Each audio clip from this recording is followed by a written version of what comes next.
नमस्कार मित्रांनो, आज आपण बघणार आहोत फरक स्पष्ट करा. क्वेश्चन फर्स्ट, स्त्री कटीर पुरुष कटीर. स्त्री कटिराचं बघून घेऊ आपण.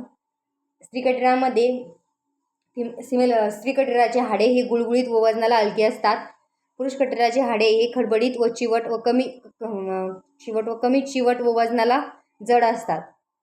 सेकंड, पेल्विक ब्रीमचा आकार हा सर्वसाधारण गोल आकार असतो आणि पुरुष कटिरामध्ये ब्रीमचा आकार हा हार्ट शेप असतो. फिमेल पेल्विकमध्ये प्युबिक आर्च मोठी असते. मेल पेल्विकमध्ये प्युबिक आर्च लहान असते. स्त्री कटिरामध्ये दोन्ही इस्चियल ट्युब्रोसिटी जवळील मधील अंतर ट्युब्रोसिटीमध्ये अंतर जास्त असते आणि पुरुष कटिरामध्ये अंतर कमी असते. फिफ्थ नंबर, सॅक्रम रुंद व उथळ असते. पुरुष कटिरामध्ये सॅक्रम अरुंद व खोलगट असते.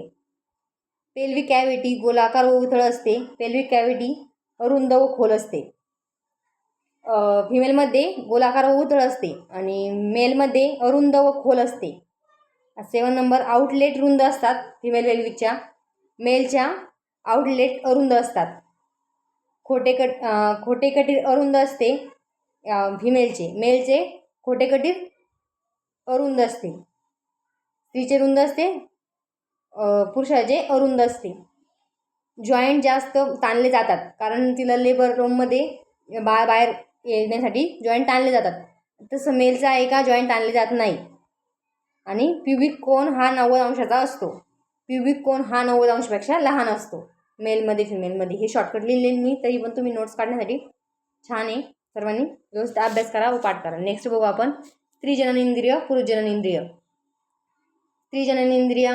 स्त्री जनन मार्गाच्या पुढील बाजूस मूत्रमार्ग आहे व दोन्ही मार्ग स्वतंत्र आहे.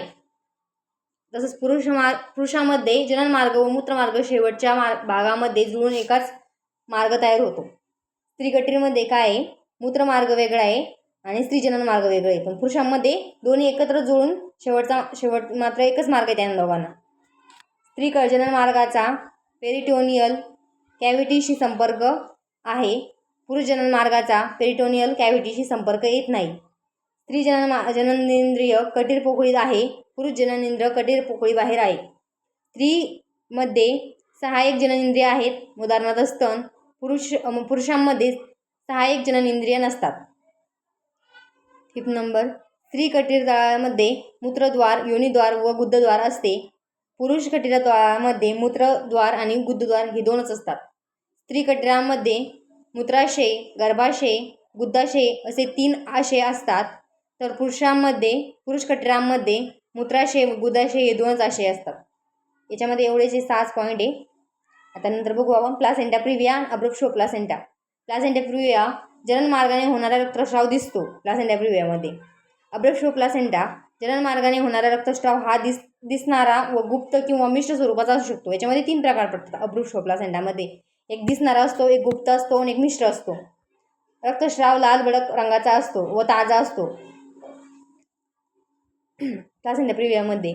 व अब्रप्शो प्लासेंटामध्ये रंग गडद आणि काळपट रंगाचा असतो कारण तो साठलेला असू शकतो. त्यामुळे वेदनारहित रक्तस्राव होतो अब्रप्शो प्लासेंटा प्रिव्हियामध्ये. वेदनारहित म्हणजे वेदना नसतात. आणि अब्रप्शो प्लासेंटामध्ये वेदनायुक्त रक्तस्राव होतो. कोणतेही कारण घडलेले नसते. प्लासेंटा प्रिव्हियामध्ये कारण नसतं, परंतु अब्रप्शो प्लासेंटामध्ये कारण घडलेले असते.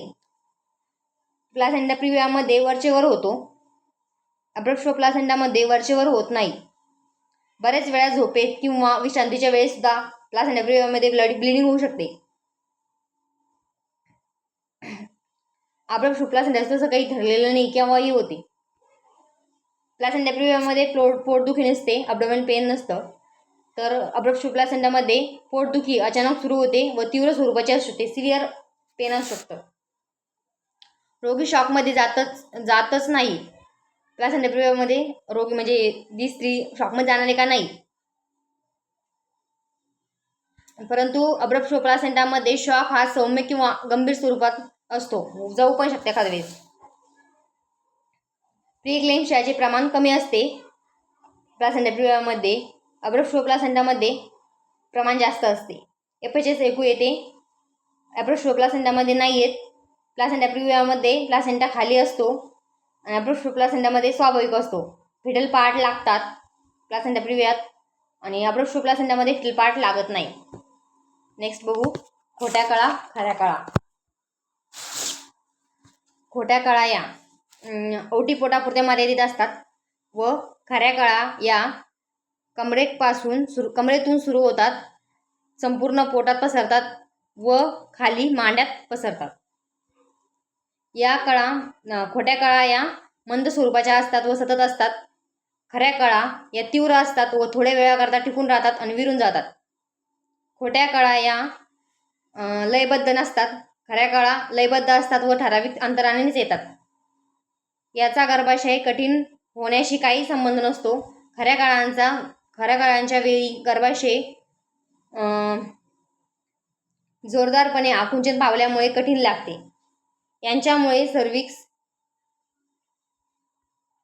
सर्व्हिक्सचे डायलेटेशन होत नाही. खोट्या कळामुळे खऱ्या कळामुळे सर्व्हिक्सचे डायलेटेशन होते. या एनिमा दिल्यानंतर नाहीशा होतात खोट्या कळा. खऱ्या कळा एनिमा दिल्यानंतर वाढतात. याचे कारण नाहीशे झाल्यानंतर ह्या नाहीशा होतात खोट्या कळा. परंतु खऱ्या कळांची तीव्रता वाढते आणि प्रमाणही वाढते आणि 2 कळांमधील अंतर कमी होत जाते. त्याच्यानंतर बाळ डिलिव्हर होतो. असे 4 आपण फरक स्पष्ट करा बघितले. हे IMP मी तुम्हाला दिलेले एक्झामच्या दृष्टिकोनातून महत्त्वाचे. तरी सर्वांनी शेअर करा, लाईक करा, सबस्क्राईब करा. थँक्यू.